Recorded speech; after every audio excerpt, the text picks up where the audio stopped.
A new day is born on the light of the rising sun.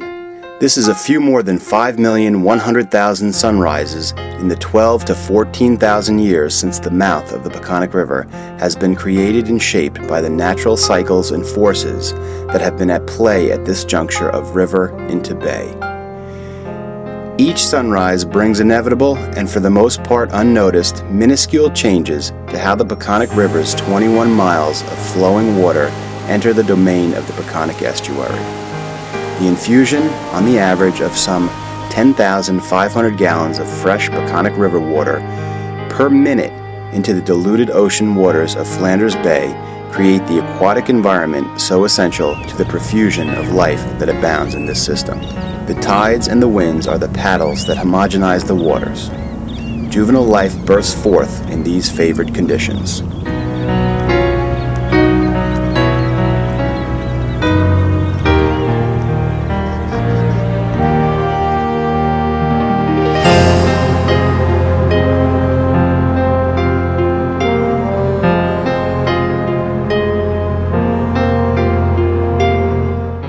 So we begin at the mouth of Long Island's longest river, a mouth formed by Iron Point to the south and Indian Island to the north, a mouth that helped to sustain our Native Americans, a mouth that supported the colonists during the Industrial Revolution, a mouth that has been dredged by local residents to fulfill their transportation needs, a mouth that has endured time since its creation and still functions on.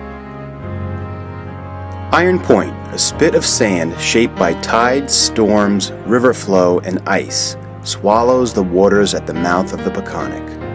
In the period of wind-driven sailing ships, the late 1700s, chunks of pig iron were imported from Connecticut to be used upriver at the Curmudgeon Iron Forge, located where Forge Road forms an impoundment on the river 3 miles west of downtown Riverhead.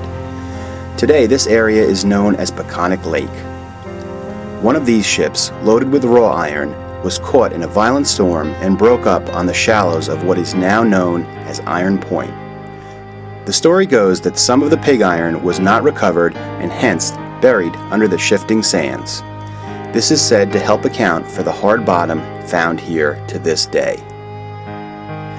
The northern half of the mouth of the Peconic River is created by a peninsula known as Indian Island. In the past, 130 years ago, a long dock built upon pilings extended from Indian Island to deep water. This point was as far as a deep draft sailing ship could navigate up the Peconic River towards Riverhead.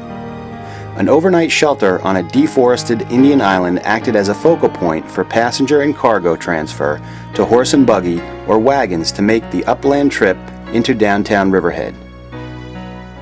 In this old picture postcard, the absence of trees on Indian Island may have been the result of the early cordwood industry or other farming and industrial revolution activity. Shallow draft, flat bottom, locally built skiffs were also available to finish the trip upriver.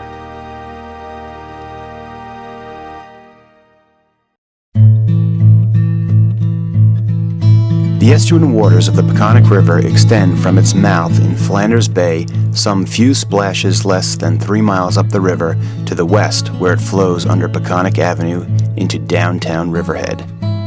The estuary is a prolific focus for countless life forms.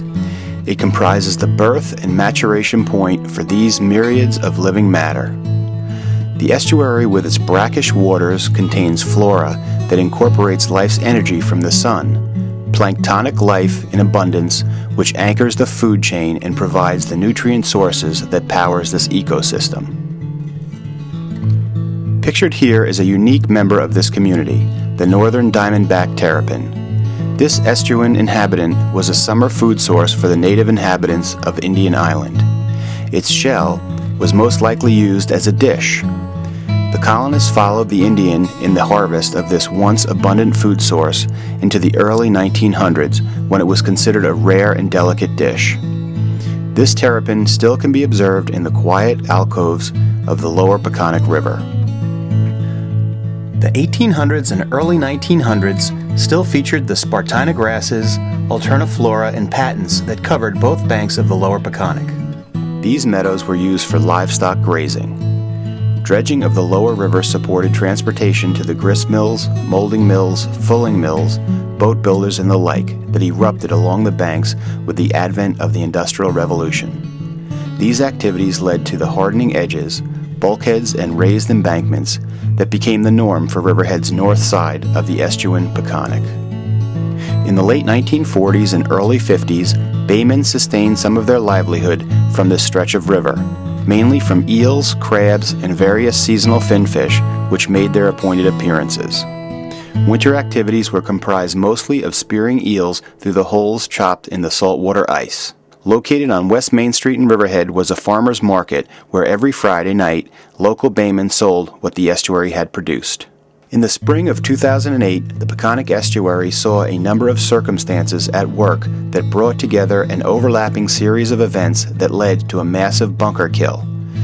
Bunker is also known as menhaden. A spring water inversion causing the upwelling of bottom water was lowering the dissolved oxygen content. As one proceeds up the estuary Peconic and approached Peconic Avenue, the physical river becomes narrower, less water volume. This same area is also receiving the fresh water from the river's 21-mile flow. Bunker is not the hardiest of fish. It has been reported that after some 6 hours in fresh water, they will expire. Depending upon the Flanders Bay tides, the point where the fresh water rides up over a wedge of heavier salt water shifts from Peconic Avenue down close to Atlantis Marine World in 6 hours and 12 minutes and back again in that same time frame. The end of April 2008 saw extraordinarily large schools of bunker herded by large 7 to 9 pound bluefish. The blues would force a school of bunker up against the shoreline, taking advantage of the shallow water and limited maneuvering space to slash into their prey. Huge numbers of bunker were driven into the narrow waters just to the east of Peconic Avenue in downtown Riverhead. These waters soon yielded its dissolved oxygen to the massive biomass that chokes the shallow water. A dissolved oxygen reading of 3 or less parts per million become lethal. On May 2, 2008, the waters 200 yards west of Atlantis Marine World, downriver to Corwell Avenue, fell well below the 3 parts. This became the lethal zone. Bunker became trapped upriver past this zone where the fresh water of the river formed its wedge over the oxygen-deprived saltwater below. As has been noted, given time, the fresh water may have played a part in this dramatic kill as well.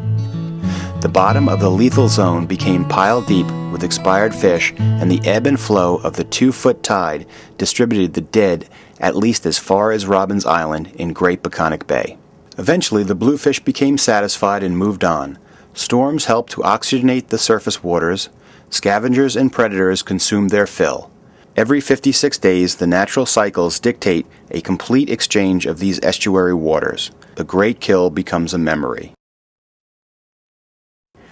Proceeding upriver from the brackish estuarine waters, then under Peconic Avenue in Riverhead, the waters become fresh.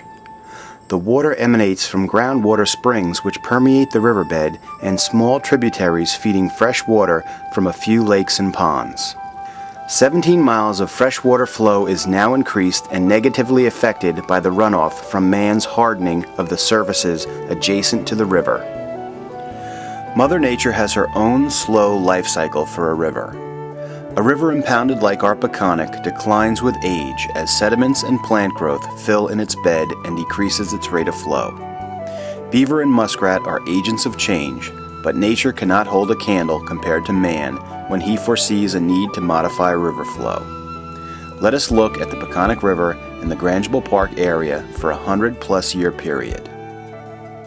1802 found the Peconic River just west of Bridge Street, now Peconic Avenue, divided into 3 separate branches. The southernmost branch was a tributary from Great Pond, now Wildwood Lake, bringing deep spring water from approximately 50 feet below surface level. This water attracts the early spring arrival of the anadromous alewife. Anadromous fish live in the sea mostly and breed in fresh water. The most northern branch was eventually funneled through the raceway to the Jaggerloose Mill to turn its water wheel. It is said that this grist mill produced the best pancake flour around.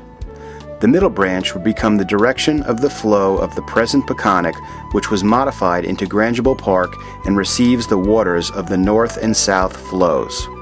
The impoundment of the Peconic, caused by the earthen embankments and bulkheading that created Grangable Park in the late 1800s and early 1900s, was known locally as the mill or ice pond.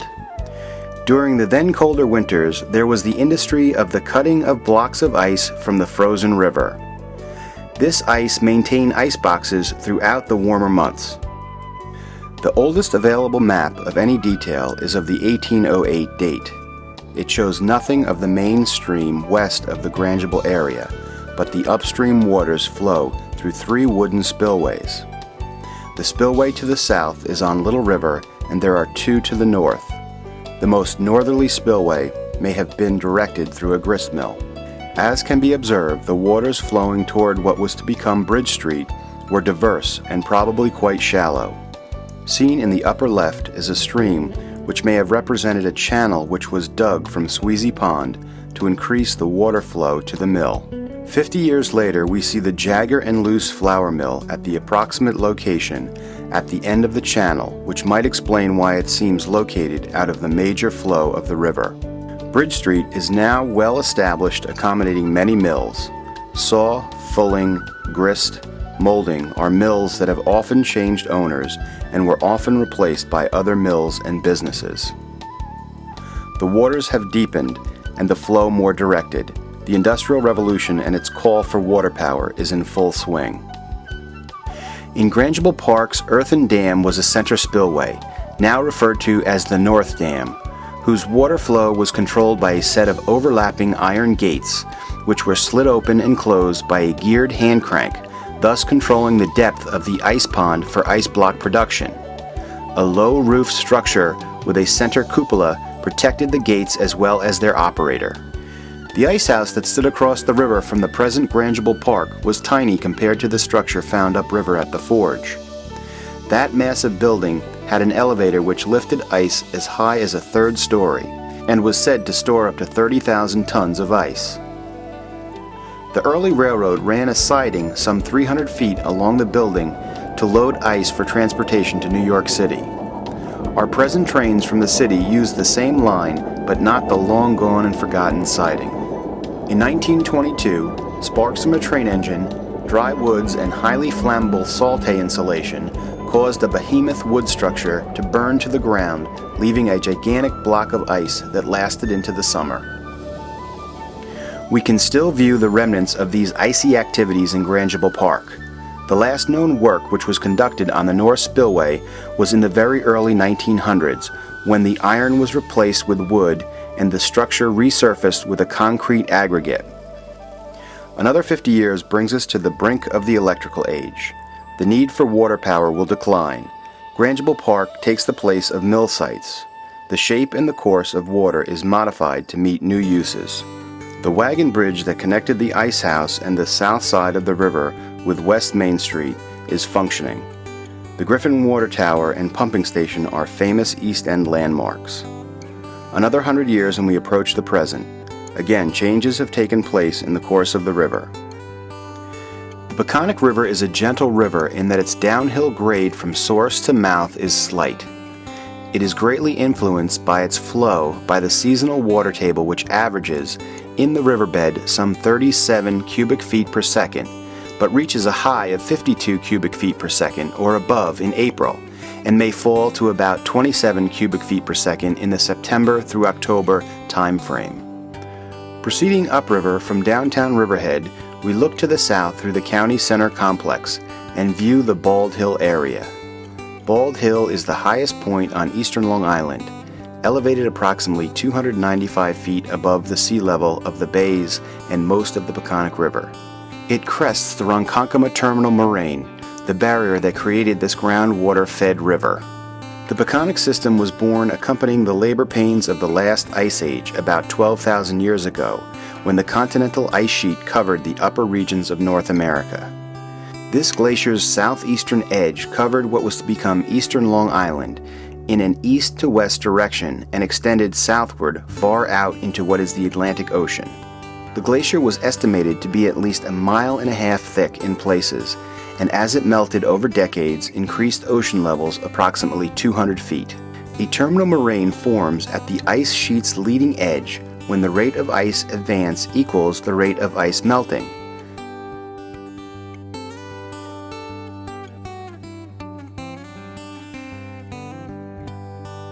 Clay, sand, gravel, and rock embedded in the ice sheet's bottom layers are pushed forward to the melting front edge and are deposited. This glacier debris from New England and north formed two terminal moraines, which became the North and South Forks of eastern Long Island.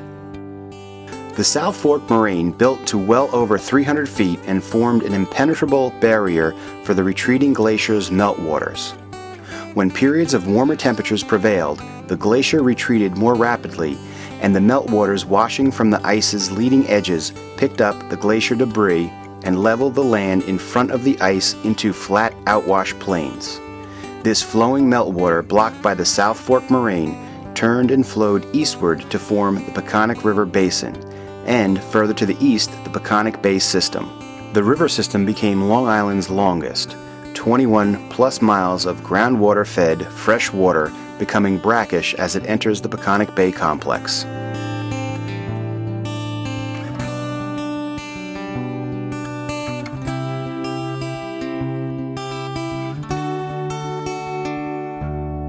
The Native Americans had little incentive to modify the course of the Peconic River. These waters supplied the path for transportation, the food for substance, and the water necessary for life. The early colonists from Europe envisioned the power to be harnessed.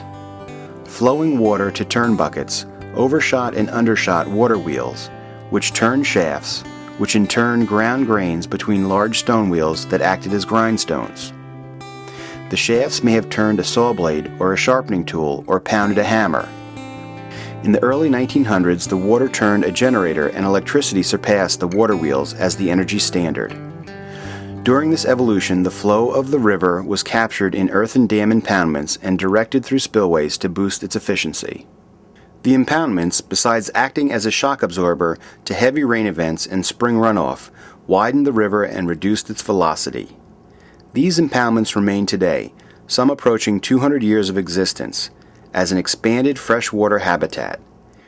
The impoundment of the Peconic, caused by the earthen embankments and bulkheading that created Grangeville Park in the late 1800s and early 1900s, was known locally as the Mill or Ice Pond. These areas have added acres upon acres of wetlands for rare plants, fish, reptiles, birds, and mammals, as well as helping to form the Peconic into its classification as a wild and scenic river. Both the alewife and eel, two fish that depend on fresh waters to complete their life cycles, benefit from these impoundments. A few miles west of downtown Riverhead, Forge Road forms an earthen impoundment that now creates Peconic Lake, formerly known as Forge Pond. Here in the late 1700s and early 1800s, significant bog iron chunks were raked from the riverbed. Abundant hardwood was in the area for the creation of charcoal, and men with the knowledge for smelting iron built the Curmudgeon Forge. The Townsend family, known for being iron masters, was famous for the forging of a chain that was stretched across the Hudson River below Albany to repel the British during the War of 1812. The Townsends were also famous for supplying the anchors to our Navy of that era. Charcoal was a necessity for an ironworks in that it produced a much hotter fire for the furnace. It was produced by placing teepees of hardwood over a fire pit. The slow burn of the teepee wood was carefully controlled so that the wood was converted to charcoal. The ratio of materials needed gives a clue to the environmental stress caused by the Curmudgeon Forge. 3 cords of wood converted to charcoal to run the furnace for 2 hours was long enough to produce about 1 cubic foot of pig iron. More charcoal was added to smelt the iron ore. A water wheel ran a huge hammer which beat the pig iron to make it malleable. The forge produced nails, axes, and farm tools, but its main product was ship anchors. These anchors weighed up to 5,200 pounds. Anchors that weighed up to 1,500 pounds cost 12 cents a pound. Anchors over 3,000 pounds brought the forge 20 cents a pound. Most anchors were pulled by ox cart to Riverhead or Wading River to be carried by ship to the Brooklyn Navy Yard. At the present time, as one paddles on Peconic Lake, vast beds of Kambamba, a freshwater invasive plant, fill the impoundment. This invasion was followed in the last few years with another invasive species, the water primrose. The primrose's profuse stem and root system, combined with large light-blocking leaves, quickly overpowered and replaced the native plant populations. All of our ecosystems are faced with change. Our fresh water is not an exception. A little further upriver across Edwards Avenue is a section of river known as Brown's Cranberry Bog. The riverbanks of this area have drain ditches, which in the past could be employed to channel Peconic River waters away from the main bog. The bog areas were covered with sand. Earthen dams made flooding possible to prevent the freezing of the cranberry vines during the winter months. Cranberry harvest was in late autumn and demanded water control. Today, this river area is heavily infested with Kambamba, which makes excellent cover for the endangered banded sunfish. The largest size of this small sunfish is 3 inches and is sparingly found upriver through eastern areas of Brookhaven National Lab. This hardy little fish has found some sanctuary in this stretch of Peconic River. A secluded area upriver from Brown's Bog is a haven for cattails and Indian paintbrush, native plants of the river. In this area, turtles can be observed sunning on submerged logs and branches. The eastern painted turtle, the stinkpot, and the spotted turtle can be found among these snags. This area supports extensive swamp with a myriad of springs that add groundwater to the river's flow. This groundwater, which flows from the northwest, brings a legacy of pollutants from the past Grumman naval operations. The Navy has instituted cleanup efforts directed at the correction of these issues. Across Connecticut Avenue, the river becomes Donahue's Pond. This shallow pond was created by the damming of the Peconic's flow. It provides a recreational fishery for the members of the Sportsman Club. Recently, the club has been successful with the abatement of Kambamba. After years of attempted control of this invasive with a mechanical water plant dredge, a chemical herbicide seems to have provided an effective cure. Upstream from Donahue's Pond, the river enters the Robert Cushman Murphy Peconic River County Park. The character of the river becomes diffuse with swamplands. As the river crosses North Street, it enters the domain of the Brookhaven National Lab. During dry spells, the river may vanish and go underground only to reappear with an increase in the water table or heightened flow from the Brookhaven National Lab sewage treatment plant. The lab's highly effective sewage treatment plant flows treated water directly into the channeled course of the Peconic, a mile and a half upstream from North Street. During the dry seasons, about 90% of the water flow on the lab property and hence downstream emanates from the plant. The abundant and diverse aquatic life portrays the excellence of the water released. A rare sight in a Long Island marsh is the mink. Its rich brown coat and white chin spot set it apart from other members of its family. Here we see it gliding through an area of native cattails in a less disturbed portion of the Peconic River on Brookhaven National Lab's eastern flank. The past legacy of the release of mercury and other toxic substances has been rectified in an exhaustive riverbed cleanup that present monitoring indicates is close to a complete removal of the targeted substances. The lab property was formerly Camp Upton, an Army training center during World War I. Camp Upton was constructed in the proximity of the swampy headwaters of the Peconic River. A severe mosquito occurrence brought on the threat of yellow fever. A machine known as a trencher was employed throughout the camp to make channels to draw the stagnant, swampy waters into a flowing main stream. This trenching reduced the swamp areas by drainage and helped divert mosquito infestations. Following the flow of the Peconic to its source, the waters can be traced upstream from the Rick Ring in Brookhaven National Lab under the William Floyd Parkway and into a residential area which was built in and around a red maple swamp. This swamp area in past years had been trenched like the trenching done in Camp Upton. This probably had been done with the same intent. These man-made trenches carry the source waters from a southerly direction in the swamp area towards its passage under the William Floyd.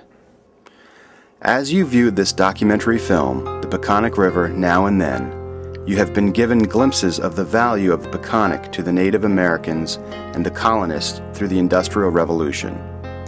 The impoundments created by man's quest for power created a vast freshwater habitat comprising hundreds of acres.